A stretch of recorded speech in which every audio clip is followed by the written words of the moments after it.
Hi friends. அடிக்கிற வெயிலில் வெளியில் வேலைக்கு போயிட்டு வந்தால் எங்கிட்டா நிழல் கிடைக்கும் அப்படின்னு தேட வேண்டியதாக இருக்குது. ஒரே ஒரு மழைங்க, நல்ல நிழல். ஆனால் வந்து பார்த்தா ஒரு 19 பாட்டில் தான் கிடக்கு. உட்காரது கூட இடம் இல்லை. ஒரு சின்ன திட்டு கிடச்சது, உட்காந்தியாச்சு. இடமும் பார்க்க அழகாக தான் இருக்குது. ஒரு 10 நிமிஷம் அந்த நிழலில் இளைப்பாறலாம். அங்கே ஒருத்தர் தண்ணி பாய்ச்சிக்கிட்டு இருக்காரு.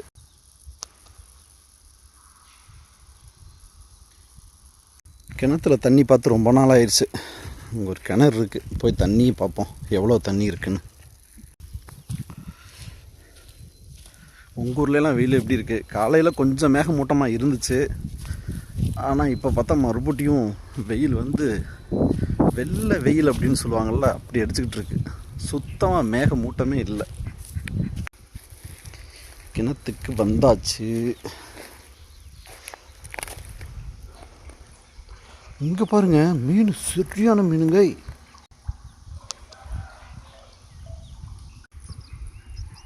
அந்த கிணத்து ஓரத்தில் வந்து பார்த்திங்கன்னா அந்த பாறைகள்லேருந்து ஊற்று தண்ணி வடிஞ்சிட்ருக்கு.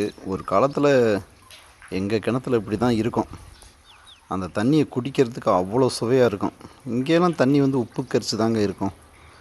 நல்ல நீரெல்லாம் முடிஞ்சிச்சு. இப்போ பாருங்கள், மீன் தெரியுதா? ஏங்க மீன் தெரியுதா? என்னங்க இவ்வளோ பெரிய மீன்! இது கிணத்துல 10-20 கிலோ வரும் போல இருக்குது. சுறா மீன் மாதிரி. ஏங்க நான் நார்மலாக கிணத்துல இவ்வளோ பெரிய மீன் பார்த்தது இல்லைங்க. இங்கே பாருங்கள், இங்கே ஒரு கருப்பு மீன். ஆக்சுவலாக எனக்கு இந்த வெயிலில் வந்து ஃபோக்கஸ் பண்ண முடியல, எனக்கு டிஸ்பிளேவில் தெரியல மீன். இப்போ தெரியுதுங்களா மீன்? பார்த்தீங்களா இவ்வளோ பெரிய மீனுன்னு? இது என்ன மீன் தெரிஞ்சவங்க சொல்லுங்கள் பார்ப்போம்.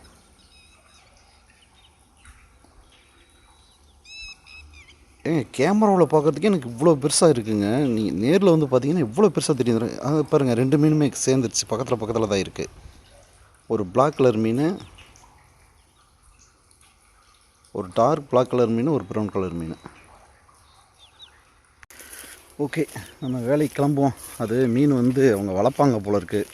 இதுக்கு மேலே நின்றுக்கிட்டு இருந்தோம்னா நம்ம மீனை திருட வந்துட்டோம், பிடிச்சாலும் பிடிச்சிருவாங்க. கேட்குறது கூட யாரும் இல்லை. ஆக்சுவலாக அவர் தான் கிணத்துக்காரர் அப்படின்னு சொன்னால் அவர் எதுவும் சத்தம் போடலை. இல்லாட்டினா யாருப்பா அது அப்படின்னு கேட்டிருப்பார். சரி, ஏதோ பார்க்க வந்திருக்காங்க வேடிக்கை அப்படின்னு நினைப்பார் போல இருக்குது. பார்க்குறதுக்கு கொஞ்சம் பசுமையாக இருந்தாலும் பயங்கர ஹாட்டாக தான் இருக்குது. தண்ணி இன்னும் கொஞ்சம் மேலாவில் தண்ணி இருந்துச்சுன்னு வச்சுக்கோங்க, ஒரு நீச்சல் போட்டுருந்துருக்கலாம். அவ்வளோ வெயில். அவ்வளோடா. ஓகே, பாய். அடுத்த வீடியோவில் பார்ப்போம்.